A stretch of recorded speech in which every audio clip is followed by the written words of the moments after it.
We should talk about justice, different concepts of justice, moral justice, legal justice, and what you can call epochal justice, or what we understand as divine justice in this dunya.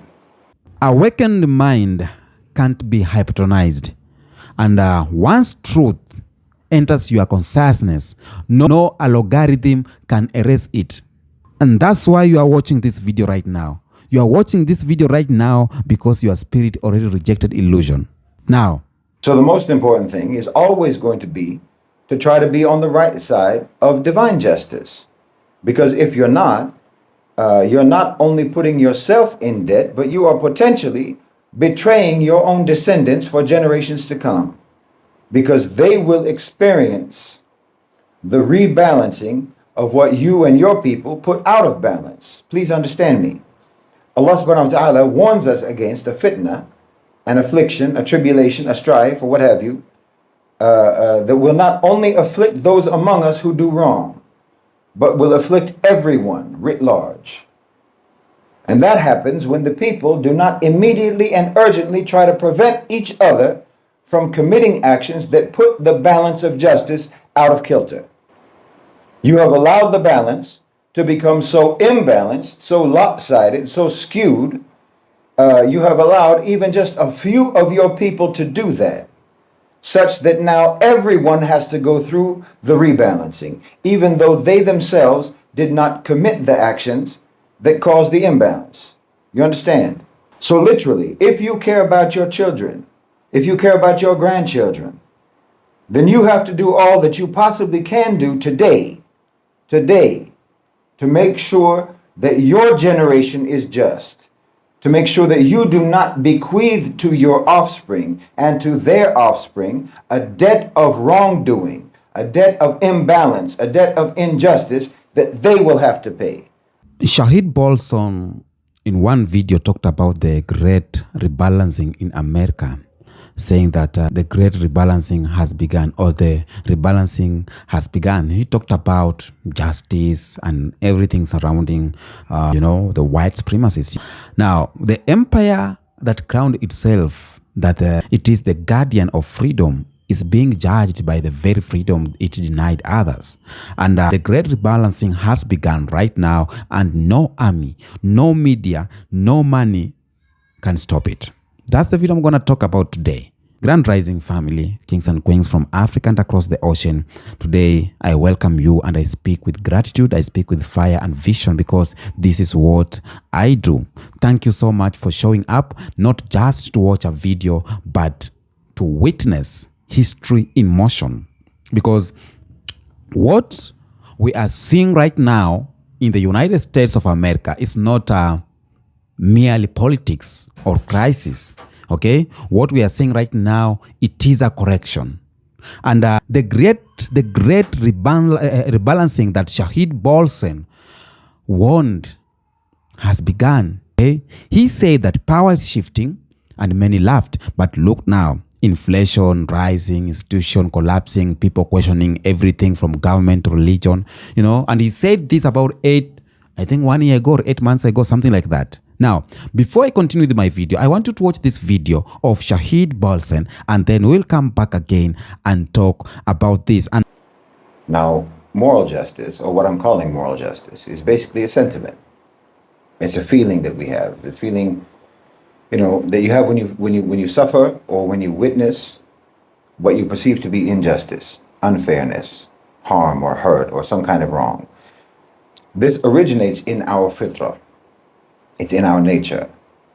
It might be even subconsciously informed by an innate recognition of divine justice, meaning we're born with a sense of good and a sense of what is upright and natural behavior and a sense of our rights and responsibilities as human beings. So when something violates that, or when something happens that violates that, we have a visceral, emotional reaction. And I think that most of us tend to operate on this level. The emotional reaction to issues of justice and injustice is what prompts people to activism, prompts people to resistance and opposition, or to become involved, even to give charity and so on, or even to become militants or what have you. It's the sense of moral justice. But of course, this innate sense of justice also gets filtered through all of the add-ons of our personalities, our ego, our nefs, our self. It gets polluted and diluted by our own psyches, by our own interests, and our own learned or accrued biases and prejudices and so on. So this makes it incredibly subjective. It's variable and it's unstable. And it's always debatable. It can tend to lack balance or proportion, and it can be easily manipulated. So it's unreliable. The sense of moral justice is unreliable. And because it's unreliable, or anyway, this is one of the reasons, this is why we have laws. Legal justice. Legal justice represents the formalized system of laws, rules that societies establish in order to govern behavior and to resolve disputes and so on. It aims to remove the subjectivity and personal emotion of moral justice from the administration of justice by enforcing clear rules with proportionate consequences. You know, generally laws are derived from a sort of consensus over time about what's right and what's wrong, what's fair and what's unfair and so forth, and about how best to keep order in the society and stability. It isn't ambiguous. It's predictable and it's fixed. Now, it's obviously imperfect and it can be meddled with, it can be manipulated, but this is less the case than with so-called moral justice. You know, it can conflict with any individual's sentiments about right and wrong, and not everyone is going to be satisfied with the outcome of legal justice. But it's much easier to prove that a law has been broken than it is to prove that an action is unambiguously and unanimously regarded as unjust, objectively. So when we're talking about Israel, for example, when you're talking about Israel-Palestine, for example, you'll notice that they always try to keep the conversation, or they always try to veer the conversation towards subjective senses of moral justice, like, do you condemn Hamas and so forth? This is irrelevant. And in fact, both sides do it. We focus on the evil of Israel's actions rather than on the illegality. And that's exactly the way that the Zionists want the conversation to be, because it is subjective. As long as it's a subjective dispute, it goes nowhere. It's just everyone has their own opinion and so on. But if you're talking about the law, it's incredibly clear. You know, if the legal frameworks that the world claims to uphold, international law, were to be enforced on Israel the way that it's enforced against other nations, well, there would be no ambiguity whatsoever about this situation. This isn't speculation. This is not opinion. This is simply what the law states. This is what the law dictates. So, for example, there would never even be any question about an immediate ceasefire in Gaza. In fact, an unconditional ceasefire would have been imposed on Israel. Under the Fourth Geneva Convention, collective punishment, indiscriminate bombing, and targeting of civilians, these are war crimes. Meanwhile, this is exactly how Israel has conducted its military campaign in Gaza. That's literally their approach. Entire families wiped out, hospitals bombed, food supplies blocked, and so on. Okay, these are not just tragedies. These are crimes under the law, and it's not ambiguous, and it's not open to debate. It's literally what they have been doing. And of course, by law, the occupation itself is illegal. Israel must withdraw under the law. Again, that's not an opinion. United Nations Security Council Resolution 242 demanded that Israel withdraw from the territories that it occupied in 1967. That was nearly 60 years ago. The occupation is illegal under Article 49 of the Fourth Geneva Convention, which explicitly prohibits any occupying power from transferring its own population into the occupied land. But every settlement in the West Bank and East Jerusalem is a war crime. This is not an opinion. If international law were applied, then all of Israel's settlers would be forcibly removed. The Israeli military presence in the West Bank would have to end immediately, and Palestine would have full control over its land, because that's the law. For over 17 years, the Gaza Strip has been under siege. Israel controls its borders, its airspace, its coastline. Again, the Fourth Geneva Convention makes it very crystal clear. Blockading a civilian population, depriving them of food, depriving them of water, depriving them of medicine, depriving them of energy, these are war crimes. The UN has described Gaza as an open-air prison, as we all know. The International Criminal Court has already stated that the blockade of Gaza is a crime against humanity. According to international law, Israel should be compelled to lift the siege against Gaza immediately, not an opinion. We don't need more investigations. We don't need more reports. The evidence of war crimes is overwhelming. Hospitals bombed, entire neighborhoods reduced to rubble, journalists, doctors, children killed in indiscriminate airstrikes. Under the Rome Statute of the International Criminal Court, these are not just military actions. Again, they are crimes. Israeli leaders, Netanyahu, Gallant, and others, every general who has ordered attacks on civilians should be indicted and prosecuted at the International Criminal Court. Under universal jurisdiction, any country could arrest Israeli officials and hold them accountable. The forced displacement of Palestinians is not just a moral outrage, it's a violation of international law. UN Resolution 194 guarantees the right of return for refugees to their homes. The Universal Declaration of Human Rights enshrines the rights of all people to return to their homeland. Yet Palestinians are denied this right, while Israel brings in settlers from all across the world. That's against the law, period, not an opinion. Palestinian refugees should be allowed to return home, and Israel should be required to compensate those who have suffered generations upon generations of displacement, because that's the law. I mean, what happened when Russia annexed Crimea? Immediate sanctions. What happened when Iraq invaded Kuwait? Well, there was a full-scale international military response. What happened when South Africa was under apartheid? A global movement of boycotts, a global movement of divestment and sanctions. Yet when Israel violates every principle of international law, instead of being punished, it's rewarded with billions of dollars, billions in military aid, billions in trade agreements, and diplomatic protection. Well, this is the double standard. If international law were to be applied fairly, Israel would face a total arms embargo. All economic and military ties would be severed until it complied with the law. So again, you can have whatever opinion you want to have about this, but it is the law. If your opinion does not align with the law, well, this is where you prove whether or not you want to belong to the law-abiding nations of the civilized world, or you want to be an outlaw, you want to be a renegade, you want to be a criminal. This is where that becomes clear, because look, you can agree or not agree, but when it comes to the law, you're supposed to adhere to it either way. Israel's violations of international law are not just about crimes of war, they're about preventing the very existence of Palestine. But the law, again, is clear. Palestine has a right to statehood under UN Security Council Resolution 242 and 338.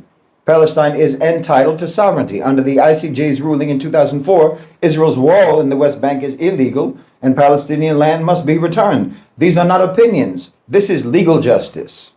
Under the law, Palestine should be immediately recognized as a fully independent state with East Jerusalem as its capital. There should be no negotiations on this. In fact, just enforcement of the law. Understand, none of this is radical. None of this is controversial. It's simply what international law demands. It's what international law states. And we should always focus on this when we talk about Palestine, when we talk about Israel. In my opinion, we should focus on legal justice instead of on moral justice. Again, under international law, Israeli leaders should be prosecuted for war crimes. Israel should withdraw from all occupied Palestine. The Gaza blockade should end immediately. Palestinian refugees should be returned to their homes. Israel should face global sanctions and economic pressure until they comply, and a Palestinian state should be fully established. All of this is well established, all of this is understood, and all of this is accepted by everyone in the world except by the ones who are breaking the law. The ones who are breaking the law don't want to talk about the law. Instead, they want to talk about subjective, emotional, and ambiguous, debatable interpretations of right and wrong, and justifications for what they do, and so forth. They want to keep the discussion in the realm of opinion, when in fact opinion is irrelevant in any matter where the law is clear. Opinion is irrelevant in any matter where the law is clear. That's the thing. Where there's a law, when legal justice exists on something, then there is no point in arguing about anyone's subjective sense of moral justice. because we've all agreed to abide by the law. You understand? We have all agreed to adhere to the law. And as Muslims, we have a religious obligation to abide by the agreements, by the treaties and the contracts and so forth that we have signed. Now, the people who wrote these laws, who wrote these treaties, are continuously themselves breaking the treaties, breaking the agreements. But we genuinely believe in the rule of law. As Muslims, we genuinely believe that agreements are binding. And like I said, violating or breaching an agreement is much easier to prove than trying to convince someone about the morality or the immorality of an action. So you see the difference between moral justice or a subjective sense of justice, a sentiment, a feeling, an emotion about what's right, an emotion about what's wrong, as opposed to legal justice. Legal justice is more cut and dry. I remember when I was a little kid in school, we had a classroom court system where we had students assigned as police who would give any kid in class a ticket if they broke a classroom rule. And then every Friday, we would have court. You had a student who was assigned the role of the judge, and you had a student who was assigned the role of a defense advocate, and so on. And the issue of their rule breaking would be addressed in a sort of mock trial every Friday. I was the classroom prosecutor. So when someone threw trash on the floor, or so-and-so was chewing gum or what have you, whatever the case may be, I would be the one to prosecute that. So the defense advocate or the kid himself would come up with all sorts of reasons why they did what they did, why they broke the rule, which to my thinking was just an admission of guilt. Case closed. Khalas. You broke the rule. Your reasons are irrelevant. How you feel about it is irrelevant. The rule is the rule, and you did not follow the rule. Case closed. And I never lost, because it's clear cut. See, once you have agreed to the rules, you are bound by the rules. So yes, you should scrutinize the rules very carefully before you agree to them. Now, America, and obviously Israel, they never had to scrutinize any of the rules because they never expected to be bound by the rules. They only expected the rules to only ever be applied and to only ever be enforced on everyone else. But no, the rules are the rules, and when you break the rules, it's clear, and there's nothing dubious about it. Now, in a dispute, the judge can decide whether to grant clemency or leniency or what have you, but clemency or pardon or leniency or any of these types of measures cannot be granted to anyone before trial. There may be mitigating circumstances and so on, but that has nothing to do with the establishment of the fact of lawbreaking. Do you see what I mean? And this should not be a foreign concept for Jews. Religious Jews are very much about the law. They understand the concept of the rule of law very well. And obviously so do we. So do Muslims. There's no people on the face of the earth who understand the rule of law more than Muslims, in fact. Legality and jurisprudence are major defining aspects of our religion. And this brings us to the issue of divine law, or epochal justice. What I mean by that is the embedded system of balance that Allah subhanahu wa ta'ala has built into creation. That's what justice is really about. It's about balance. It's about restoring balance when the actions of people or the actions of nations have caused an imbalance. And this balancing is inescapable. Even if it comes over the course of generations, balance will be restored. You have this idea about how the sins of the father will not be visited upon the son. But I think that you misapply this idea. Because what we're talking about, again, is balance. Or you can think of it in terms of debt. When you do wrong, when you take someone's right, when you incur a debt, you are in debt to that person or to those people whom you have wronged. And that debt must be paid. And it will be paid willingly or unwillingly. And yes, if you die in that debt, the debt isn't canceled. Your debt will be collected from your descendants. And that applies on the level of nations just as it applies on the level of individuals. This is something, again, that we as Muslims understand very well. No one gets away with anything, period. No one gets away with anything. There's a fascinating hadith in which all three concepts of justice overlap: the moral justice, the legal justice, and divine justice. Rasulullah ﷺ said, sometimes you people come to me with your disputes, and one of you may be more eloquent or more persuasive than the other. And so I may judge in his favor.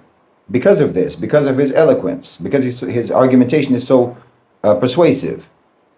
And by judging in his favor, I may give him a right that's not his right. So basically, beware of accepting a judgment which gives you what you have no right to have. Because if I judge in your favor and you're in the wrong, then I'm only judging on your behalf and giving you a piece of the fire. In other words, don't let your subjective sense of moral justice cause you to demand what isn't your right to demand through legal justice. Welcome back. Now, Bolson is not speaking as a politician. He is speaking as a man who saw through illusion. He's speaking as a man who saw through what's going on, the illusion of stability, the illusion of moral superiority. And he saw that the West has reached the moral overdraft. Now, for a number of years, America lived off borrowed morality. They were preaching democracy while practicing domination. They are speaking of peace while selling weapons. They were talking about equality while feeding on exploitation. But when you borrow too much from justice, eventually justice collects. And the collection day has arrived. The collection day has arrived. You see, right now in the streets, you can feel you can see the homelessness beside skyscrapers, billion-dollar companies, beside empty stomach, children dying in schools while lawmakers debate profits. You see in their politics two sides of the same coin fighting for power, not principles. You see it in their spirit, anxiety, confusion, and division.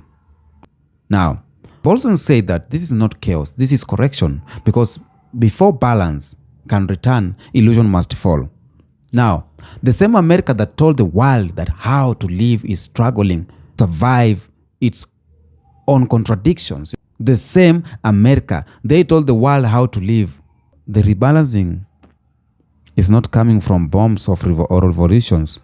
It is coming from awareness, from people realizing that the emperor has no morality. Even within America, truth is slipping through the cracks. Generation Z doesn't believe the propaganda their parents swallowed. They see the hypocrisy of praising freedom abroad while policing it at home. They stream African music. They wear African art. They speak about spiritual energy and reject the cold materialism their country worshipped. That's what the Generation Z are doing right now. That's a shift, family. That's a shift. It's a shift that we are witnessing right now. And like gravity, you can't fight it. You can only feel it pulling. But you can never fight that. Now, Shahid Bolson once said America confuses legal justice with moral justice, and that confusion will destroy it. And those words are surgical. Legal justice is what power approves. Moral justice is what truth demands. Legal justice built plantations. Moral justice broke chains. Legal justice brought segregation laws, while moral justice marched in Selma. Legal justice rights billion-dollar loopholes of cooperation while criminalizing survival for the poor. And this is the heart of America's sickness. It believes legality equals righteousness. But it forgets one thing. It forgets that Hitler was legal, apartheid was legal, colonialism was legal. Shahid Bolson reminds us that legality is only the costume of power. It is the mask the empire wears when it wants to look civil while doing evil. Now, I'll say this. When you look at the evidence right now, for example, police unaliving spark global outrage, corporation collapsing under their own greed, church scandals exposing hypocrisy, political figures falling to lies they created. These are not accidents. What we are seeing, they are moral verdicts. And Shahid Bolson in his video said this, that true justice doesn't come from judges. It comes from balance, and balance is not negotiable. So when oppression reaches its limit, nature rebalances through revolution, revelation, or collapse. And that's why we see floods washing cities. That's why we see markets trembling. That's why we see media awakening, because spiritual gravity is pulling everything back to equilibrium. When I say equilibrium, now family, listen to me here. The law of America can protect it from the law of the universe. So the great rebalancing is divine legislation, and it is in motion right now. And everyone have to pay the price of moral bankruptcy. For example, America's biggest crisis right now is not about inflation, but it is infection. A moral infection spreading through culture, a moral infection spreading through policies, a moral infection spreading through faith. It is a disease of selfishness disguised as freedom. So when a nation worships money more than morality, fame more than family, or they worship pleasure more than purpose, then decay becomes destiny. Bolson called it moral bankruptcy, a condition where the soul has no credit left with truth. Now, let's stress it. They stole labor from Africa and then sold justice to corporation. They colonized nations and then commercialized culture. They replaced prophets with influence and saints with celebrities and wisdom with algorithms. And right now, they wonder why anxiety is their national anthem. America's sickness is what I call spiritual emptiness. People have everything, yet they feel nothing. They can buy followers, but not friendship. They can buy fame, but they can't buy fulfillment. And this was shown clearly by this professor. When a society loses moral meaning, it must fall so something meaningfully can rise. The fall is happening right now. The fall is happening quietly, steadily, and it's happening undeniably. You can hear it in the music, pain disguised as rhythm. You can hear it in entertainment, chaos packed as creativity. You can read it in headlines, leaders behaving like lost children. And this is not random thing. This is a moral universe resetting itself. The great rebalancing means the oppressed reclaiming voice, and the forgotten reclaiming worth, and the exploited reclaiming dignity. It means that the nations America once lectured are now teaching it lessons. Look at Africa. Look at the global south. What's happening there? They are building alliances. They are trading in their own currencies. They are standing up to the IMF and World Bank. That's not rebellion. That is restoration. It is restoration. Even nature itself, it's participating. Resources once hoarded are being distributed through new partnership, new discoveries, new consciousness. And America is being forced to face itself. America is being forced to admit that freedom built on bondage was never freedom. And Bolson said it. When lies mature, they bear the fruits of the truth. And that fruit is being tested right now. That fruit is bitter, cleansing, inevitable. That's what is happening. Now, it is reality. Every empire begins with conviction and end of confusion. Rome believed it was eternal. Britain believed that sun would never set. And America believed that it was the chosen light of the world. But every light built on stolen oil eventually burns out. Shahid Bolson said this, that power survives as long as it convinces people that it is moral. And that's how Washington sold war as peacekeeping. They sold sanctions as justice and propaganda as patriotism. And yet today, even its citizens no longer believe the sermon again. You can feel the moral fatigue in a culture. Preachers selling miracles, politicians selling fear, journalists selling outrage. But the system feeds on emotion because reasons exposes rot. Bolson called that stage a moral inversion, when evil becomes fashionable and virtue becomes boring. Now, just look around right now. Truth-telling is called hate speech. When you tell the truth, you are saying hate speech. Greed is called success. Censorship is called safety. Rebellion is called immorality. So when definitions start flipping, destruction follows. And that's why the rebalancing is not optional, but it is essential. The moral authority of America has expired, and the institution still function, but they functioning without faith. Now, its laws still exist, yes, but without legitimacy. An empire dies first in the conscience, then in the currency, and you can already see they are both happening. They are both happening. The 20th century was the century of domination. The 21st century will be the century of accountability. For centuries, the West wrote history about or wrote books that excuse itself. Now billions of phones record history live. There's no hiding anything. We are seeing first-hand information. Technology has become divine memory, and divine memory always calls for justice. Bolson teaches that awareness is the new resistance, and you don't have to storm places when you can expose them. And that's why whistleblowers are treated like terrorists. Because what? Because they threaten invisibility and not stability. Now, Bolson says this: don't just protest the results, but study the mechanism. Understand how money moves. Understand how money moves, and understand how media shapes opinion. Understand how algorithm amplify distraction, because ignorance is the oxygen of oppression. Once the people understand the machine, then the machine loses is a mistake. That's what's happening. From universities to YouTube channel, you are seeing from mosque to monasteries, conversations once forbidden are now mainstream. Words like imperialism, colonial debt, neo-liberalism, dollarism, concepts once academic are now street talk.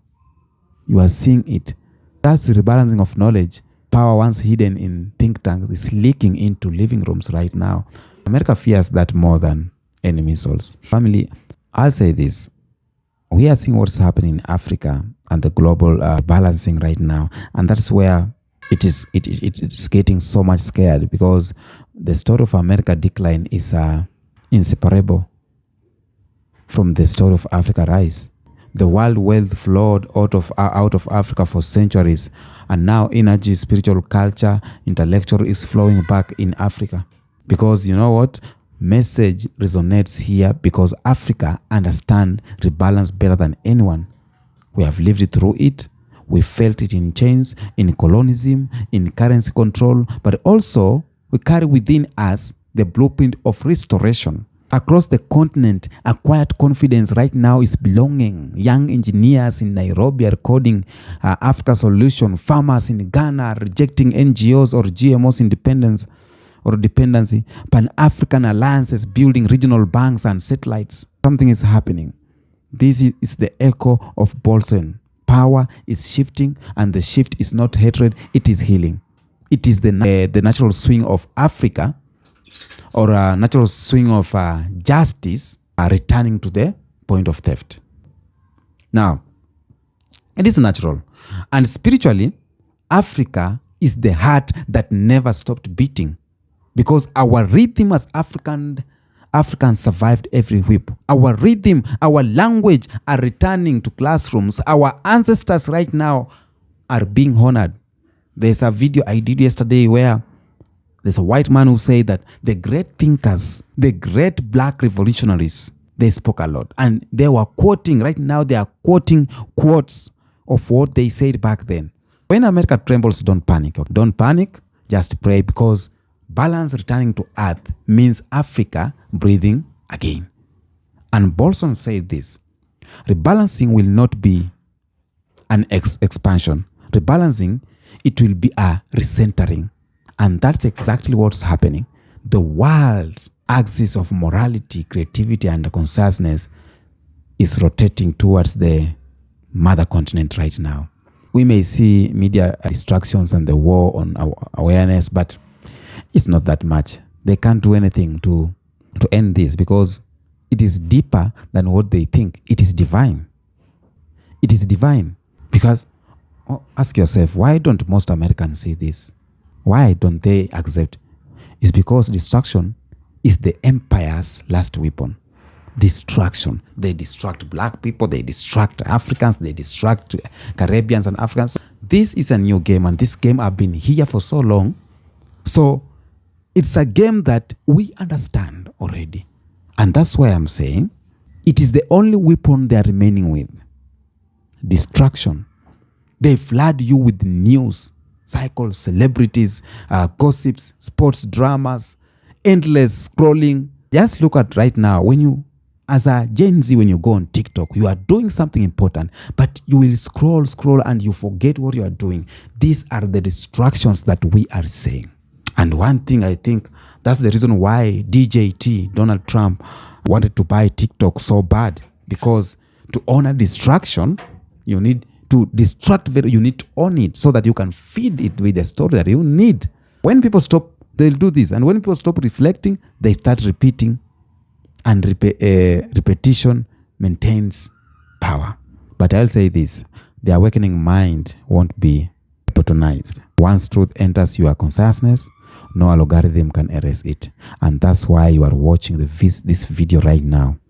You're watching this video right now because your spirit already rejected illusion. Now, every action creates equal reaction. And the suffering inflicted to others or on others always returns to its source. America is reaping what it sowed: division, exploitation, violence, and this is not punishment. This is what I call purification.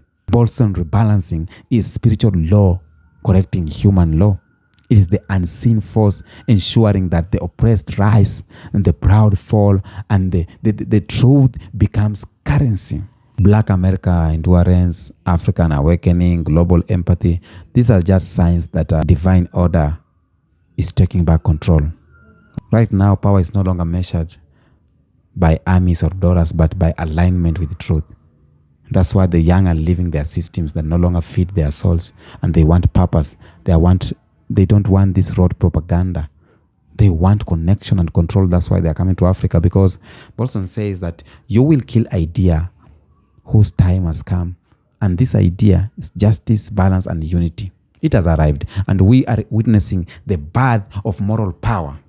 Now, this is what I decided to pass through today, because the great rebalancing is not prophecy, but it is a process, and it's happening right now in our lifetime. If you are feeling it, tell me what you think about this on the comment section. Until next episode, peace out.